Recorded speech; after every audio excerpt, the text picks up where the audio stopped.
नमस्कार दोस्तों, विमल कुमार के YouTube चैनल में आप सभी लोगों का एक बार फिर से स्वागत है। और जैसा कि आप देख रहे हैं कि इंग्लैंड दौरे के बाद वेस्ट इंडीज़ दौरे पर भी मैं आप सभी लोगों के स्नेह के चलते, आप लोगों की जो फीडबैक है उसके चलते मैंने दौरा बढ़ाया और आप लोगों के कोशिश करता हूं कि लाइव और एक्सक्लूसिव खबरें लाऊं, इन्फॉर्मेशन लाऊं। और इसलिए आज इस जगह पे मैं खड़ा हूं। आपने पूरे दौरे पे मुझे नहीं देखा होगा कि मैं नेट्स पे हूं।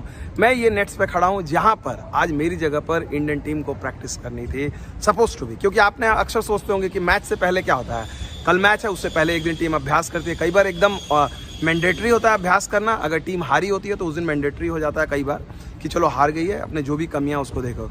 जीत जाती है तो ऑप्शनल रहता है कि नहीं, जिसको मर्जी है। कुछ खिलाड़ी आते हैं, कुछ खिलाड़ी नहीं आते हैं। लेकिन चूंकि इंटरनेशनल क्रिकेट का शेड्यूल इतना हेक्टिक है और टीम इंडिया जीत चुकी है, तो जो शनिवार का दिन था उस दिन टीम इंडिया ने आराम करने का फैसला किया। टीम इंडिया ने कहा कि हम रिकवरी करेंगे, रिचार्ज करेंगे बैटरी।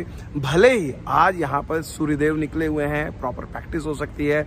आप देख सकते हैं इसी विकेट पे प्रैक्टिस करना चाहती थी टीम इंडिया, लेकिन नहीं है। और सही बात है, क्यों अननेसेसरी का अपनी ऊर्जा को खर्च किया जाए, क्योंकि बैक टू बैक मैचेस हैं इसी जगह पे। फिर 2 दिन छोड़कर एक और वनडे और उसके बाद फिर T20 गेम्स हैं। तो खैर उसकी बात नहीं करेंगे। टीम इंडिया के लिए एक तरह से देखा जाए तो लगभग बहुत ही अच्छा गेम था। परफेक्ट गेम तो नहीं कहेंगे, कुछ कमियां रह गई थी। ये आप कह सकते हो कि भाई टॉप खिलाड़ी आपके नहीं है, उसके बावजूद आपने मैच जीत लिया।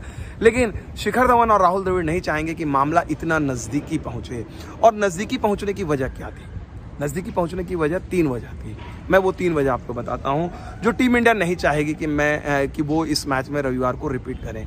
सबसे पहली वजह कि जिस तरह की शुरुआत उनके ओपनर्स ने दी, खासकर शिखर धवन ने।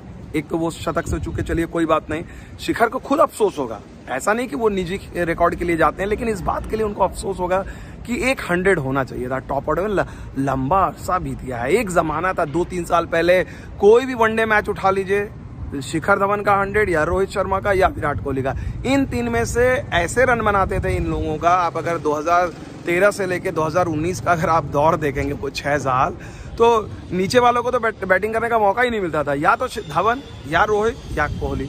और लेकिन आलम देखिए, पिछले 2 साल में सिर्फ ये रोहित के बल्ले से शतक नहीं सूखा है, या विराट के नहीं, धवन के भी बल्ले से शतक सूखी है। उन्होंने पारियां बड़ी बड़ी खेली हैं। 2021 के बाद से टीम इंडिया के मतलब जो बल्लेबाज हैं, इन तीनों में एक भी शतक, जो रेगुलर खिलाड़ी हैं, उन्होंने शतक नहीं बनाया। 2021 से 15 वनडे खेले हैं। इस दौरान जो है सिर्फ 200 बने हैं, 200 बने हैं। और वो 100 किसके बने हैं? जो रेगुलर खिलाड़ी नहीं होते थे। ऋषभ पंत ने बनाया इंग्लैंड में, आपको पता ही है, वहां पर अभी हाल में ही। इसके अलावा KL राहुल ने बनाया था। ये दोनों खिलाड़ी रेगुलर वनडे में नहीं थे। जबकि धवन, पंत, कोहली, अब तो धवन तो देखा जाए तो एक ही फॉर्मेट खेल रहे हैं, तो वो उनका अगर शतक रहता तो बहुत अच्छी बात रही थी। खैर शतक बनाकर वो नहीं भी बना पाए, लेकिन उनको ज़्यादा अफसोस ही होगा कि 34वें ओवर में जब वो आउट हुए, उसके बाद से जो अगली 98 गेंद थी, टीम इंडिया ने सिर्फ 98 रन ही बनाए। जो एक इतना बढ़िया आधार कप्तान ने दिया था, उसका फ़ायदा नीचे के बल्लेबाजों ने नहीं उठाया। क्या हुआ भारत के जो आखिरी के जो, अगर आप देखा जाए, जो बल्लेबाज थे, उन्होंने 10 ओवर में जो है बहुत ज़्यादा रन नहीं जुटाया। आनंद फानन में उन्होंने कोशिश की कि भाई जल्दी से जल्दी रन बनाया जाए, लेकिन आखिरी के 15 ओवर में सिर्फ 83 रन बने, 5 विकेट खो दिए। जबकि उनके पास मौका था, 8 विकेट हाथ में बचे हुए थे और बहुत ओवर थे, बहुत ज़्यादा रन बना सकते। देखिए वेस्ट इंडीज़ ने भी, देखिए वेस्ट इंडीज़ पूरे रन चेज में इंडिया को कभी भी पीछे नहीं करवाए। कभी भी ओवर बाय ओवर मिलाइएगा तो कहीं भी वेस्ट इंडीज़ इंडिया से एक बार भी उनके ओवर को क्रॉस नहीं कर पाई। एकमात्र ओवर था, मेरे ख्याल से 47वां ओवर, अगर मैं गलत नहीं हूँ तो, वहां पर वेस्ट इंडीज़ और इंडिया का स्कोर में 1 रन का अंतर था। That was the closest. 3 run से हारे, उसके अलावा अदरवाइज किसी भी पर ओवर में नहीं। लेकिन अगर आखिरी 10 ओवर का ब्लॉक देखें तो आखिरी 10 ओवर में वेस्ट इंडीज के बल्लेबाजों ने 83 रन बनाए, और वही 83 रन के चलते उनकी जीत की उम्मीद जगी। टीम इंडिया के जो बल्लेबाज थे, जो आखिरी बल्लेबाज थे, उन्होंने आखिरी के 10 ओवर में बहुत ही मायूस किया, और इसलिए बड़ा स्कोर नहीं हुआ और वेस्ट इंडीज को चांस मिला। तो ये एक एरिया होगा जो टीम इंडिया चाहेगी कि मैं वो एड्रेस करें।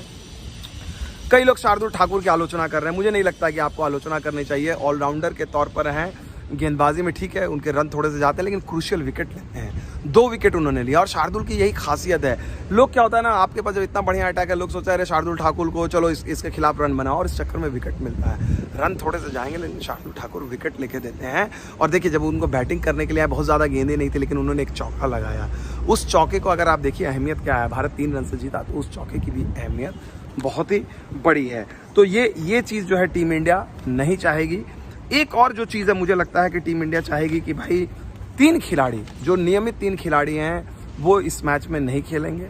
अगर आप देखा जाए राहुल तो खैर है ही नहीं, तो राहुल के बदले अगर अब देखा जाए सैमसन को मौका मिला, हालांकि सैमसन मिडिल ओवर में बैटिंग कर रहे हैं। सैमसन की भी आलोचना हो रही है कि उनको इतना बढ़िया मौका मिला है, उन्होंने मौके पे चौका नहीं लगाया, बड़ी पारी खेल सकते थे। लेकिन एक मैच में जज मत कीजिए, मैं बार बार बोलता हूँ, राहुल द्रविड़ उनको ये तीनों मैच देंगे और तीनों मैच के बाद उन पर कोई भी आप फाइनल वर्डिक्ट कीजिएगा। तो सैमसन के लिए बहुत अच्छा मौका है। हार्दिक पांड्या रेगुलरली नहीं खेल रहे हैं वनडे में, और जब वो आएंगे तो ऑलराउंडर के तौर पर वो खेलेंगे। दीपक हुडा इसलिए जान लगा रहे हैं। सबको, हर युवा खिलाड़ी को दीपक हुडा से सीखना चाहिए। हुडा को पता है कि भाई उनका कंपटीशन अश्विन से भी, उनका कंपटीशन जडेजा से भी, उनका कंपटीशन हार्दिक पांड्या से भी है। इसलिए जो मौका मिल रहा है उस पर वो चौका लगा रहे हैं। कैमियो उन्होंने खेला बैटिंग से, बॉलिंग भी उन्होंने 5 ओवर की ऑफ स्पिन गेंदबाजी की, सधी हुई गेंदबाजी की, वो अच्छा है। और यही चीज़ हुडा से अक्षर पटेल को सीखने की जरूरत है, क्योंकि जडेजा अगर रहते तो शायद पटेल नहीं खेलते। जडेजा अनफिट है, दूसरे मैच में भी नहीं खेलेंगे, शायद तीसरे मैच में भी ना खेलें। तो यहाँ पर अक्षर पटेल ने बैटिंग तो ठीक की थी, बैटिंग में कोई समस्या नहीं है, गेंदबाजी उम्मीदों पर नहीं खरा उतरे थे। तो उम्मीद करते हैं कि अगर अक्षर पटेल ये जो तीनों तिकड़ी है, ये तीनों तिकड़ी अपना काम दिखाएं तो टीम इंडिया के लिए शायद एक और बड़ी जीत हासिल करे। मुझे बताइए कि ये रिपोर्ट आपको कैसी लगी। मैंने अपनी तरफ से काफ़ी कोशिश की थी, रिसर्च किया था, तब आपके पास लेकर आया ये रिपोर्ट को, और इसी तरह की रिपोर्ट लेकर आता रहूँगा। बहुत बहुत शुक्रिया। हमारे चैनल को लाइक करें, सब्सक्राइब करें, अपने दोस्त रिश्तेदारों में फैला दें। बहुत बहुत अभिनंदन आपका करता हूँ।